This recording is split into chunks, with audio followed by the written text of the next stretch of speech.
안녕하세요. 정신분석의들입니다. 비혼의 경험에서 배우기 우리 같이 공부해보고 있습니다. 5장입니다. 자, 이 5장에서는 이제 분열에 대해서 좀 설명을 해주고 있고요. 이 분열로 인해서 이 알파 기능이 파괴되는 거에 대해서 좀 설명을 해주고 있습니다. 자, 우리 이제 분열의 시작점은 엄마의 젖가슴이지요. 이 엄마의 젖가슴에서 이제 엄마의 가슴으로부터 이 안온함을 얻지요. 편안함을 얻습니다. 그리고 또 사랑과 이해, 위로 그런 포근한 사랑들을 우리가 받지요. 근데 이게 좌절이 되어졌을 때 공격성이 막 올라오지 않습니까? 시기심도 올라오면 자, 이런 것들이 이 공격성, 엄마에 대한 공격성, 자기 자신에 대한 이 공격성, 이것들이 너무 두렵지요. 이거를 아이들은 감당해낼 수가 없지요. 그래가지고 이 자기의 주도성이 죽어버리게 되고 이게 공격성, 시기심이 강하게 되면 생명을 유지하는데 필요한 것을 얻으려는 리비도적인 충동, 그 모든 충동을 억제해버리는 겁니다. 자, 이 아이는 아직은 이 엄마로부터 그 사랑도 얻는데 이 사랑을 주는 엄마가 나에게 좌절도 주니까 이 엄마에 대한 시기심 요런 것들이 같이 이렇게 올라오는데 이 사랑이 이 시기심 이런 것들을 극복해만 해나갈 만큼 아직은 크지가 않은 겁니다. 이게 좌절이 너무 크게 되면은 여기서 문제가 생기게 되는 거예요. 이 사랑하는 엄마하고 나는 또 관계를 맺어야 되는데 이 사랑하는 엄마하고 관계를 맺기 위해서는 이 사랑과 시기심 이것도 하고 그 다음에 나에게 좌절을 주고 미움을 주는 이거를 분열시킬 수밖에 없지요. 그래서 이 살아남기 위해서 그렇게 해야 돼요. 근데 이게 사랑이 크면은 우리가 견뎌나갈 수가 있는데 이 사랑이 부족할 때 내가 경험하는 좌절이 너무 크고 사랑이 부족할 때 이 시기심과 경쟁과 미움 이런 것들이 사랑을 가리기 때문에 이 사랑이 주의를 끌지를 못하는 거예요. 사랑의 힘이 크게 역사하지를 못하는 거예요.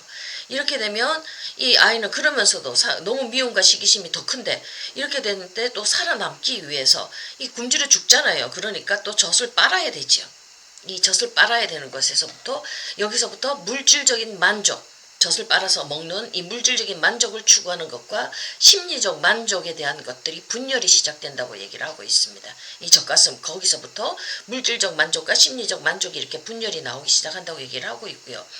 자, 근데 우리는 감정을 가진 동물이지 않습니까? 우리는 인간들은 감정을 가지고 살아갑니다. 사랑도 있고 미움도 있고 시기도 있고 불안도 있고 그런데 이 불안과 미움과 시기심이 너무도 아이가 두렵기 때문에 이걸 감당해 나갈 만한 심리적 힘이 아직은 자라나지를 않았거든요.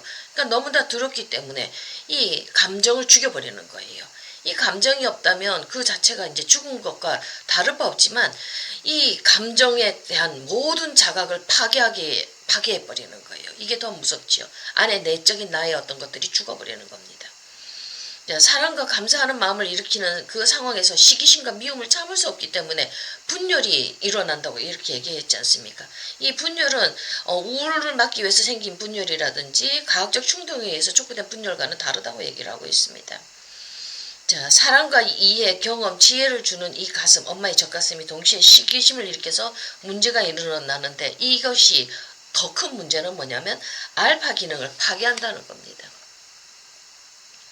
그래서 충족될 수 없는 사랑, 그 다음에 이해, 이런 심리적 발달에 대한 욕구는 이제 어떻게 되느냐면 물질적 위안을 찾는 그쪽으로 이제 빗나가 버리게 돼요. 그래서 물질적 위안에 대한 열망이 강화되어지고 사랑에 대한 동경은 충족되지 않고 있으면서 그거는 그냥 있고 계속 허기진 그 마음은 뭘로 채우려냐면 물질로 채우려고 해요. 그래서 이게 탐욕으로 간다고 저번 시간에 또 잠깐 설명을 드렸습니다.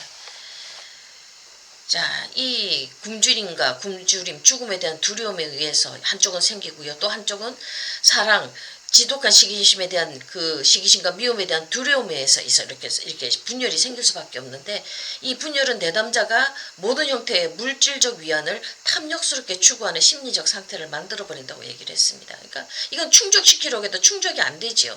그러니까 더 많이 목마르게 되고 더 많이 탐욕스럽게 물질에 매달리게 됩니다. 그러면서도 살아있는 사람들하고는 정서적인 관계를 맺지를 못합니다. 내 안에 있는 정서, 감정을 다 죽여놨기 때문에 그래요. 그래서 이 사람들은 자기 자신이나 다른 사람에 대해서 감사하거나 관심을 가질 수 있는 그런 능력이 없어요. 오로지 물질적인 추구 그런 것들에만 관심을 가지게 되고 중독에 빠질 수가 있게 되겠죠. 이런 마음인 상태로 계속 크게 되면 물질 중독, 마약 중독, 술 중독 이런 여러 다양한 중독 그런 것들로 빠질 수밖에 없겠죠. 그러니까 사람과 관계를 맺으면서 정서적인 어떤 안정감을 느끼고 심리적인 만족을 느끼는 그런 것들보다는 그런 물질과 관계를 맺으면서 거기에서 내 정서적인 허기를 채우려고 하는데 안 채워지거든요. 그게 목마르니까 또다시 거기에 중독적으로 매달리게 되는 겁니다.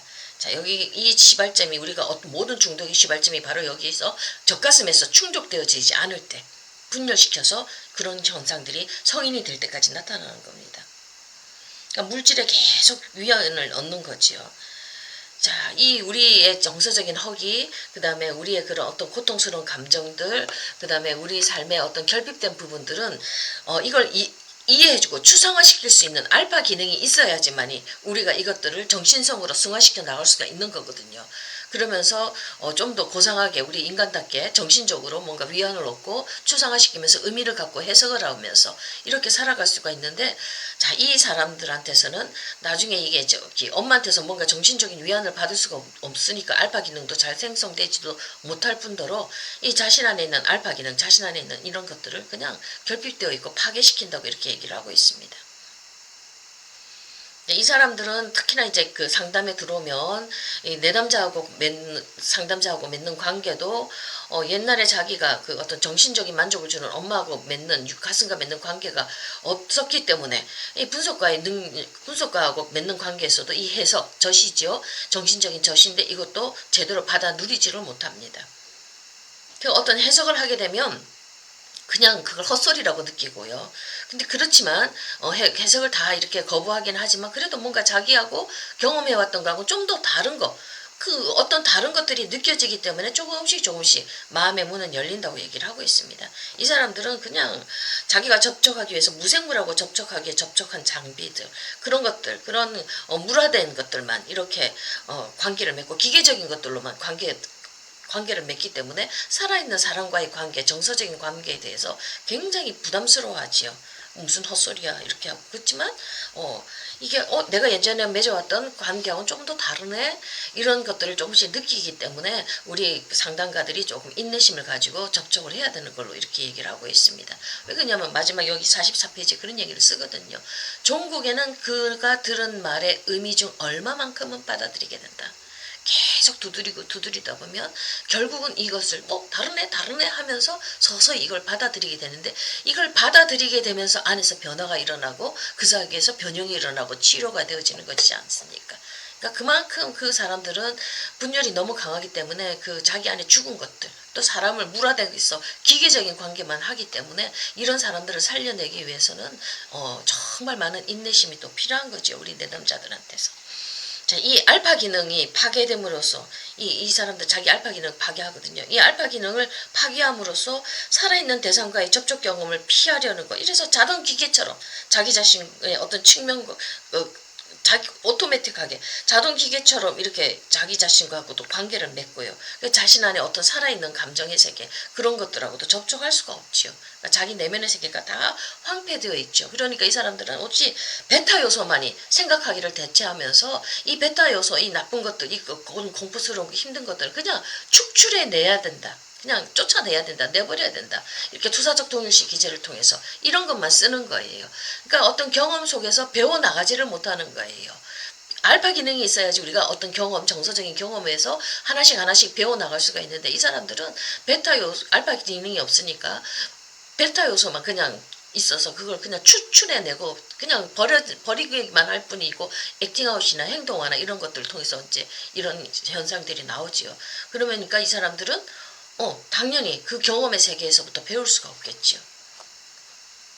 자, 이렇게 이 사람들의 우리가 알파 기능이 있을 때 그 경험에서 배우면서 사고하고 뭔가 관찰하고 이런 것들, 기능들이 서서히 우리가 성장해 나갈 수가 있는데, 이 사람들, 처음에 가슴에서부터 분열되어지는 이 상태 속에 있게 되는 사람은 거기서 끝나는 게 아니라 결국은 자기 자신과도 접촉할 수 없고 대상과도 접촉할 수가 없는 거, 이 정서와 감정, 이 모든 것들을 다 죽여버렸기 때문에 오죽 기계적인 그런 관계, 아주 메마른 관계밖에 할 수가 없다는 것을 우리가 이 본문을 통해서 알 수가 있습니다. 그래도 소망이 있는 거는 상담을 하다가 상담가의 이런 젖을 통해서, 해석을 통해서 조금씩 흔들릴 수가 있다는 거. 그 다음에 이 베타 요소는 알파 요소로 바뀌어줄 수가 있다는 것. 담아주기를 잘하면 이 알파 요소로 바뀌어질 수가 있는 거거든요. 이런 것들이 우리에게 치료하는 상담가들에게는 또 소망이 될 수가 있는 것이죠. 자, 오늘은 여기까지 하겠습니다. 감사합니다.